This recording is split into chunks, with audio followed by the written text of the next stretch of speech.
Pois bem, o nosso assunto hoje está sendo, de forma técnica, o funcionamento, a importância de uma comissão parlamentar de inquérito. E estamos aqui com o nosso convidado, doutor Saul. Quer dizer, é importante a transmissão, tanto pelo rádio quanto pela televisão, como também pelas mídias sociais, e o povo ali acompanhando realmente toda essa discussão, mesmo com excesso, mesmo a pessoa ali pensa, isso não deveria estar acontecendo, outros aplaudem pelo que está de fato acontecendo. E tudo isso é um processo que, de alguma forma, amadurece ou pode amadurecer politicamente a nossa população? Eu penso que sim, Walter. Eu sinceramente penso que sim. Eu acho que você precisa, para você ir formando a sua opinião, a favor de algo ou contra algo, você precisa ter as informações. Nós vivemos num momento onde as informações elas são muito questionáveis, onde se questiona a verdade, onde não se sabe mais se o que você está recebendo é mentira. Hoje, o grande debate das democracias em todo o mundo se chama fake news e eleições. Então, o ambiente digital turbina isso, alimentados por mensagens diariamente.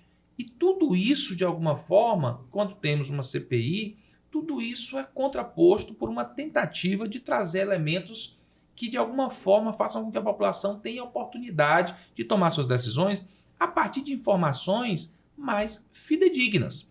Portanto, veja, se eu tenho um parlamentar que tem um comportamento que é contraposto politicamente ao presidente que eu dou suporte, eu vou sempre desconfiar daquele comportamento do senador. Eu vou sempre estar achando que aquele senador só está dizendo aquilo porque, no fundo, ele quer dar uma estocada no meu presidente. Ele só está fazendo aquela acusação, aquele discurso, aquela colocação, porque, no fundo, ele está tentando enfraquecer ou trazer alguma crise de governabilidade ao meu presidente. Mas se eu vejo um contrato claramente superfaturado, aqui já não há ideologia nesse contrato. Se eu vejo números abertamente fraudados, não há ideologia nos números. E a partir daqui, eu chamo a minha consciência, a responsabilidade, para ver se de fato eu estou tomando decisões a partir de mentiras ou de informações verdadeiras. A CPI ela tem essa oportunidade. Como disse no bloco anterior, ela faz um registro histórico. Eu acho que nós não poderíamos ter passado por um desafio, e ainda estamos passando, um desafio tão traumático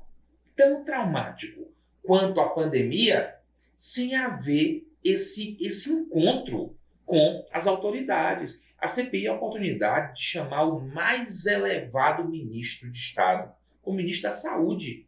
E usando uma expressão coloquial, sim, você de Estado de Goiás vai se recordar, isso nós nos comunicamos assim, chamar a autoridade na chincha. Dizer, olha, sente-se aqui, ministro, eu quero que Vossa Excelência nos dê explicações. Isso é extraordinário, Walter. Isso é republicano. Isso é corajoso. Isso é o traço mais charmoso das democracias. A possibilidade de você assistir uma alta autoridade dando explicações sobre as coisas que fez. É por tudo isso que eu acho que a combinação dessa iniciativa com o que você trouxe, o rádio, a TV, o website, o jornal, conseguem levar a população à sala de estar da população, ao telefone da população, um dado fundamental para que a população se oriente. Agora, uma CPI, apenas a título de esclarecimento para o nosso público, ela só pode ser instalada no Congresso Nacional ou ela pode também ser instalada nas Assembleias Legislativas, na Câmara aqui da nossa capital federal, como também nas câmaras de vereadores? As funções de todas as casas legislativas, o Congresso Nacional, Câmara e Senado, a nossa Câmara Distrital no Distrito Federal, é assim que chamamos em Brasília, nos municípios, as câmaras municipais ou câmaras de vereadores, e nos estados, as assembleias legislativas, elas detêm, por determinação constitucional, duas missões precípuas, duas missões principais. Aprovar as leis, porque vivemos não sob os caprichos dos homens do poder, como era na monarquia, mas vivemos num governo do povo que disciplina comportamento por meio de leis aprovada pelos seus representantes, é o nosso modelo democrático, mas também, ao lado desse exercício legislativo, vem uma outra missão precípua, principal, que é a de fiscalização. Fiscalizar o poder executivo, especialmente. Também pode fiscalizar o judiciário, também pode fiscalizar as instituições independentes, mas especialmente o poder executivo, por conta do equilíbrio dos poderes. Poder fiscaliza poder, poder equilibra o outro poder. E isso se aplica a todas as casas legislativas. Portanto, é possível termos CPIs importantes, interessantes, em ambientes como uma Câmara de Vereadores, absolutamente possível. É possível ter uma Assembleia Legislativa que faz uma CPI contundente, que faz uma CPI que termina, por exemplo, com uma renúncia de um governador, porque a CPI conseguiu construir provas graves em relação à gestão pública naquele estado. É plenamente possível. As CPIs constituem missão precípua de todas as casas legislativas do Brasil. Uma CPI, doutor Saul, como o senhor muito bem explicou, né? Ela tem, portanto, ali o seu poder, tem o seu limite. Concluiu, encaminha, portanto, aí para o Ministério Público, que adota as devidas providências, e isso está na nossa Constituição. Mas essa Constituição, ela pode, de alguma forma, ser alterada para que, é evidente, caso haja vontade política, isso de fato pode acontecer, ou seja, da própria CPI concluir o seu trabalho e aplicar também a punição? Penso que não. A Constituição, ela é um documento vivo.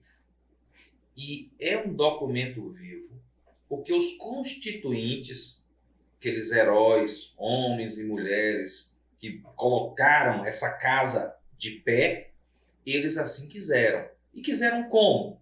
Permitindo as emendas. Quando Ulisses Guimarães promulga a Constituição, ele diz, olha, esse documento é um documento imperfeito. Sempre será imperfeito, porque foi feito por homens e mulheres que são imperfeitos, mas há caminho, há remédio. Qual é o remédio? A emenda. A emenda é uma possibilidade de alterar a Constituição. Mas essa emenda, ela tem também as suas limitações. As limitações são chamadas por nós de cláusulas pétreas. São aquelas cláusulas inscritas na rocha e contra a qual não é possível marchar contra. Vez ou outra, Walter, nós temos um crime grave no Brasil, normalmente algum tipo de crime que envolve crianças, e aquilo nos arrebata. E de repente a gente vê as pessoas comentando, olha, está na hora do Brasil estabelecer a pena de morte. Com a pena de morte, nós vamos ter uma sociedade mais segura. A Constituição não permite. A Constituição entende que o direito à vida é uma cláusula pétrea. Qualquer tipo de discussão nesse sentido, absolutamente inútil.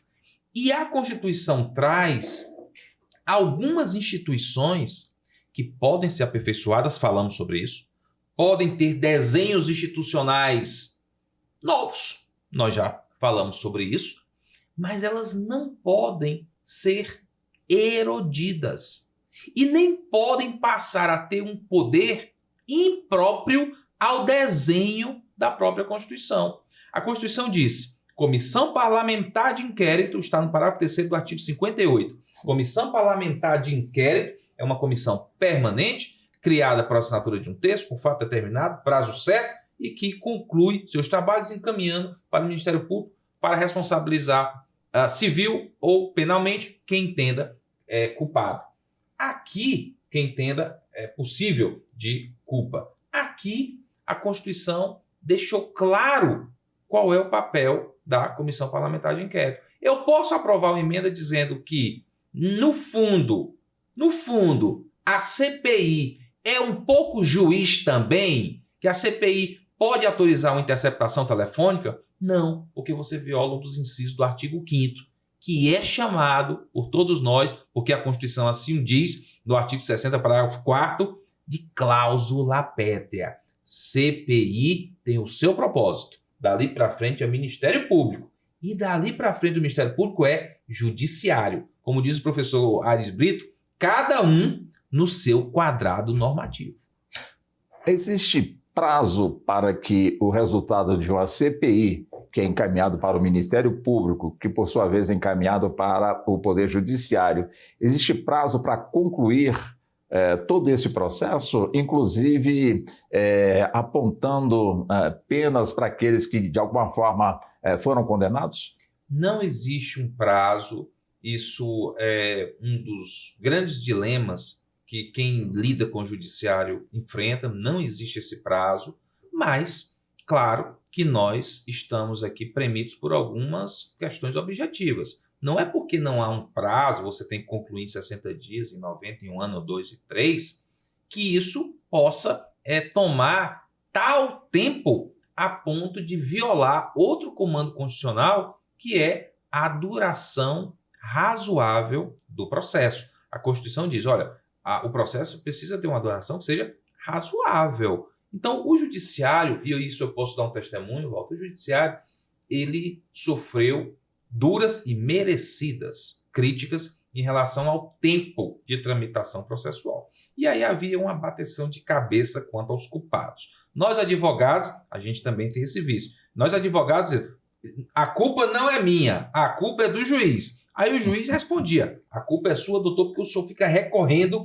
sem parar nisso daqui. Aí nós dizíamos, mas eu recorro porque o Código de Processo Civil autoriza, então vai lá no Congresso Nacional. Ficava ali, cada um jogando a responsabilidade para o outro, dentro de algo que era sabido. O processo está demorando demais. Nós tivemos alterações, o Código de Processo Civil foi reformulado. Hoje, a justiça é mais dura conosco, com essa figura dos recursos protelatórios, aplica multa, manda o processo ser baixado, ainda que eu tenha interposto um novo recurso.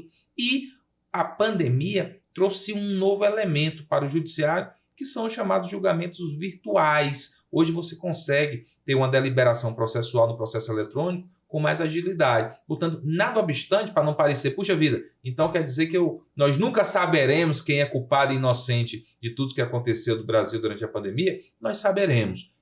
Nada obstante não haja um prazo específico, posso dizer e dou esse testemunho, que cada vez mais os processos têm durado menos. Portanto, cada vez mais a cláusula da razoável duração do processo vem se tornando mais verdadeira na lida diária no judiciário. Agora, doutor Souza, por que é comum da gente perceber, principalmente numa CPI, aquela pessoa que de alguma forma está ali na condição de indiciado, está ali de alguma forma sendo investigado, e é evidente que essa mesma pessoa diz posteriormente que vou provar que sou inocente. Agora, a CPI ela acolhe essa prova dessa pessoa que está se dizendo inocente, ou essa prova só é colhida se o judiciário receber a denúncia formulada pelo Ministério Público?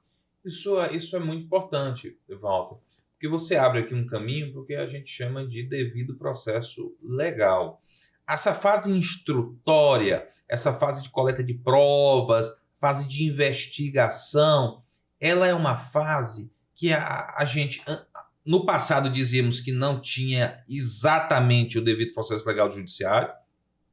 O judiciário foi dizendo, você não pode dizer que alguém que está sofrendo investigação não tem direito ao devido processo legal. Essa pessoa precisa ter direito ao devido processo legal. E daí hoje a gente vem dizendo que é um devido processo legal mais mitigado, ou seja, não há nessa fase investigativa o mesmo rito que haverá na judicial. Então, tudo isso que você trouxe, olha, mas é natural que a pessoa que está lá sendo investigada, ela se diga inocente. E como é que ela vai poder provar essa inocência? No judiciário, ela vai ter essa oportunidade de maneira mais alargada, porque aí já não é mais coleta de provas. Lá, o investigador vai dizer, não, mas aqui você não tem que provar sua inocência. Eu estou tentando colher provas. Se você é inocente, eu não vou conseguir colher as provas. E aí tudo bem, eu não te incluo dentre os indiciados. O judiciário não. O judiciário vai tentar identificar se há culpa ou se não a culpa. E aqui, essa pessoa que saiu da comissão dizendo eu sou inocente, vai dizer, eu quero contestar, eu quero recorrer, eu quero apelar, eu quero suscitar uma nulidade, eu quero trazer as minhas testemunhas de defesa, que lá não levei ninguém, lá eu fui sozinho. Eu tinha 10 pessoas que poderiam falar por mim, corroborar o que eu disse, mas não chamaram, só chamaram a mim. No judiciário você pode levar. Então é exatamente nesse iter processual, no judiciário, onde toda essa prova de inocência pode ser submetida à autoridade competente, que nesse caso é o juiz. Normalmente, um relatório que sai de uma CPI, ele sai com muita gordura, ou seja, com excessos, e cujos excessos apontados, eles poderão, de alguma forma, serem, eu não digo modificados, mas pelo menos retirados daquela peça, para que o Ministério Público realmente só tenha para poder trabalhar ali à sua disposição aquilo que, no seu entendimento, de fato, são provas concretas. Como é que também funciona esse ponto, doutor Saul? Sim, porque a Comissão Parlamentar de Inquérito, e cada vez mais, elas estão, especialmente a do Congresso Nacional, no Congresso, especialmente a do Senado, elas estão melhor e melhor assessoradas. Então, hoje, parece que, quando a gente assiste, parece que quem faz tudo ali é o senador, a senadora.